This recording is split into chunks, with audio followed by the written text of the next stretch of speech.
ka votuar në emrin e gruas së tij. Po lajmërohemi nga shkolla fillore Drenica në Polas të Skënderajt, ku në këtë qendër të votimit është evidentuar një rast ku një person ka votuar në emrin e gruas së tij.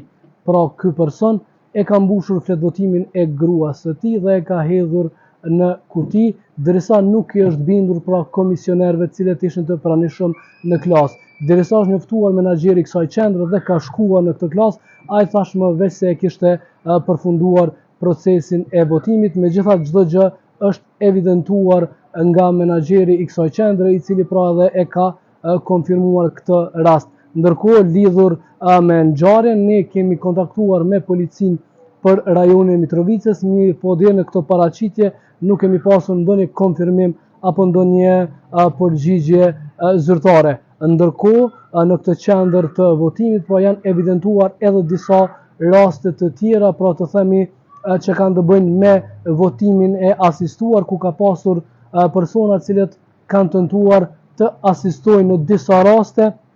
Megjithatë, ata kanë paraqitur vërtetime mjekësore, të cilat ishin lëshuar për sot, pra ishin lëshuar me 7 qershor, ndërkohë këto raste janë evidentuar nga menaxheri dhe stafi tjetër i kësaj qendre të votimit, dhe pra këta persona nuk janë lejuar të votojnë.